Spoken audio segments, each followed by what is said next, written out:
So guys, আজকে সন্ধ্যার পর আমাদের বেরোনোর কথা ছিল কিছু খাওয়ার উদ্দেশ্যে, কিন্তু এত পরিমাণ বৃষ্টি হওয়ার কারণে আমরা আর খেতে বেরোতে পারলাম না। পরে আর একটু হাত দিয়ে ট্রাই করে নিলাম যে বৃষ্টি আছে কিনা। পরে আমরা পরে বৃষ্টি থামার সাথে সাথে আমরা বের হয়ে গেলাম কিছু খাওয়ার উদ্দেশ্যে। যেহেতু বৃষ্টি নেমেছে সেহেতু আমরা ভাবলাম যে চা খাওয়া যাক। বৃষ্টির দিনে চা খাওয়ার একটা মজাই আলাদা। তো আমরা চাটা ট্রাই করবো বৃষ্টির দিনে। তো আমি ভিডিও বানানোর জন্য আস্তে হাঁটতেছিলাম, তো আমার বন্ধু বললো একটু তাড়াতাড়ি হাঁটার জন্য। তাড়াতাড়ি হাঁটলে ভিডিও নষ্ট হবে, আর আমার কাছে আর আমার ভিডিও ইম্পর্টেন্ট না। কিন্তু আমরা তখনই বড় একটা শখ পাই যখন চায়ের দোকানে গিয়ে দেখি কোনো চা নাই।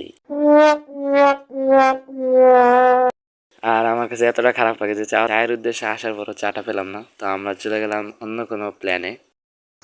তো আমরা 3 বন্ধু মিলে হাঁটছি, দেখি এখন তো রাত 10টা বাজে। তো দেখি কোনো দোকান খোলা পাই কিনা। যদি দোকান খোলা পাই তাহলে ইনশাল্লাহ হামলে পড়বো।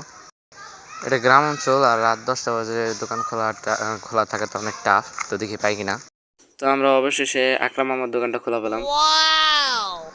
তো আমরা দুধ চা খাওয়ার চিন্তা ভাবনা করেছিলাম, তাই আমরা দুধ জাতীয় কিছুই নিব। তাই আমরা লাচ্ছি নিয়ে নিচ্ছি 3টা। পরে আমরা 3 বন্ধু মিলে লাচ্ছি খেতে খেতে যাচ্ছি। তো লাচ্ছিটা আমার কাছে খুব ভালো লাগছে, তোমরাও চাইলে ট্রাই করে দেখতে পারো। আমি লাচ্ছি খাই, তোমরা সাবস্ক্রাইব করো। বাই।